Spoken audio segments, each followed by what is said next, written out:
už za chvíli budeš moct točit. Postav se tady na to. Postav se na to a budeš točit takhle. Budeš točit zhruba stejně rychle jako brácha.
Samozřejmě tam se dávkuje, kolik toho zrna má do toho spadnout.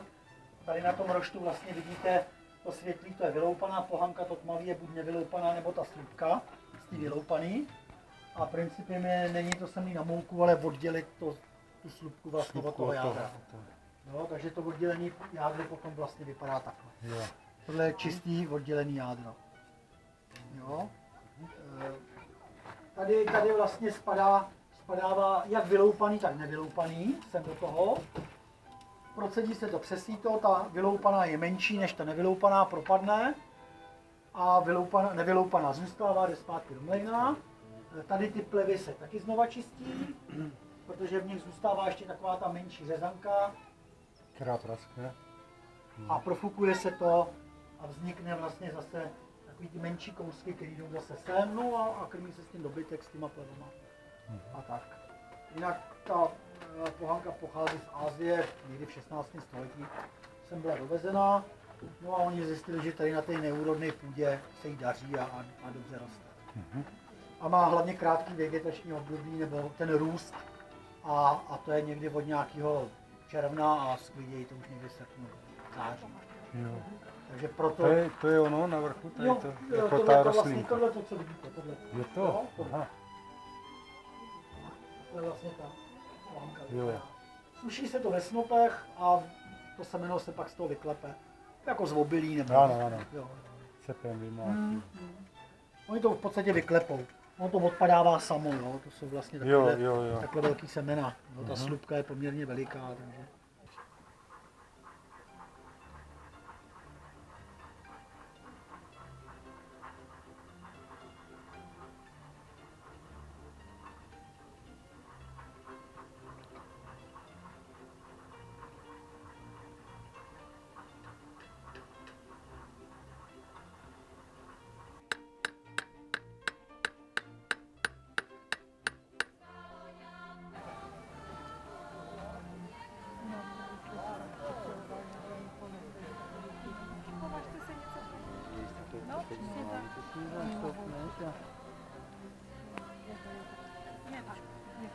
A my se půjdeme podívat tam na tu ovečku, jo?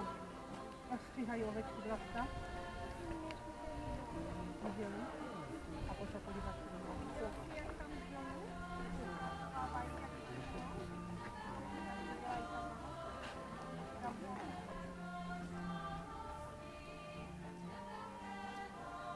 Myslím, že ta půjčka bude strašně krátká. Ještě nám musíme se hodně, ne? Dodávky. Nebude to taky s jiným zákrutem?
Dneska prý máme sekyrkovou polévku.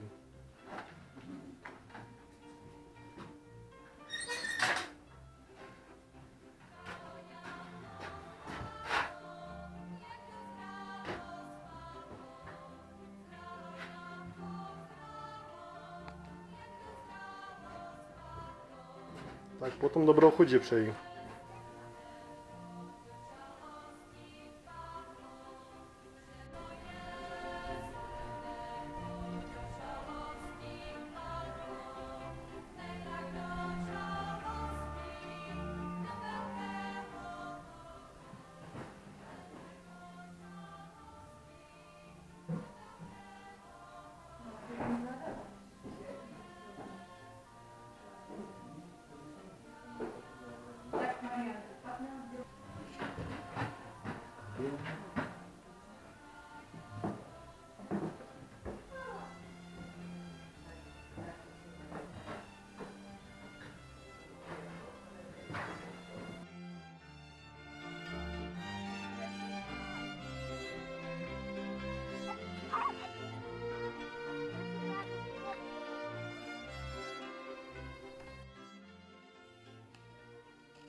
To už je poslední věc, jo, Filipe.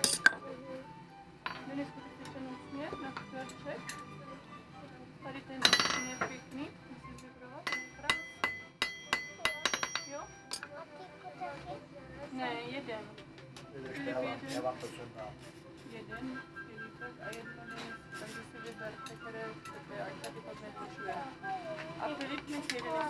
No tak...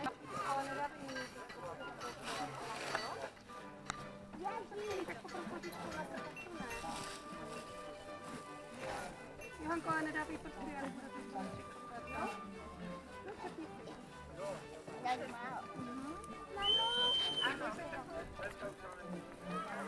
Hlavně to nedávej prstky.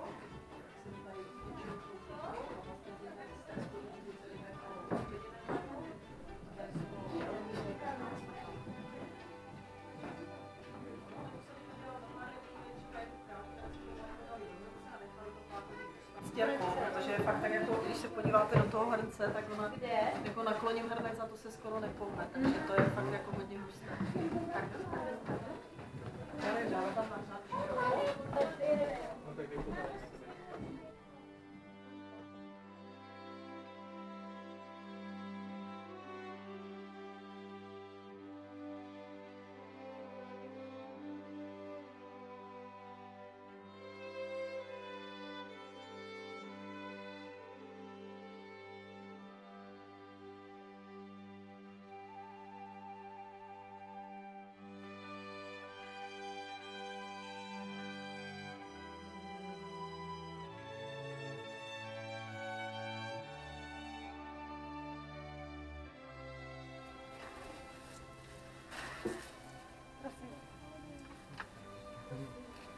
Ještě mu zaplatit peníze.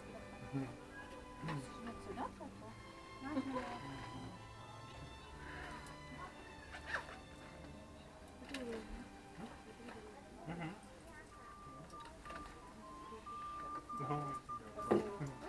Tak, teď si taky děkujeme.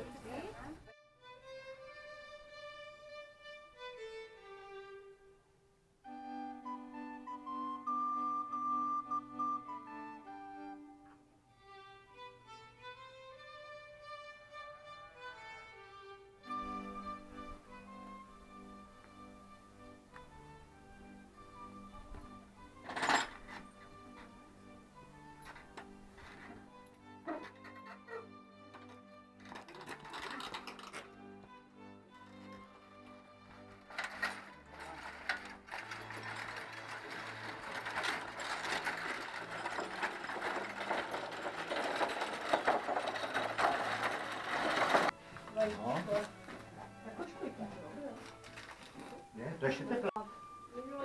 V minulém století to lidi měli jako takové nouze. A to se ještě ničím... No ano, nebo chlapí taky. A pekly se padáčky, protože to bylo honem chleba, než se upekl, než se zadělal těsto, tak to trvalo dlouho, když to padáčky třeba udělá hospodyně ráno, než šly děcka do školy. A buď upekla v trubě, nebo na kraji plotny, že vlastně se... Přímo na tím Ano, železe? na tom dálu. Sádlem, takže ty se mastily potom až po vrchu. A dělaly se padáčky třeba zemákové, zelené, oškvarkové. Všechno, co bylo takto dělané, tak to byly padáčky. A teď to je starý sýr, když tvaroh už byl takový trošku starší, už měl to lepší za sebou, takže se mu pomohlo ještě, se přisolil, osolil se, pokmínoval a dal se do tepla a nechal se stařat.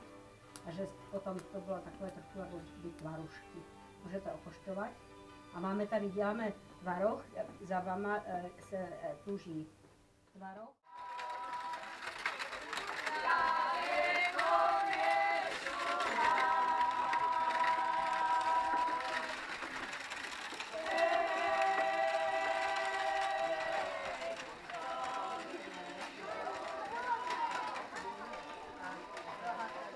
Trkajte.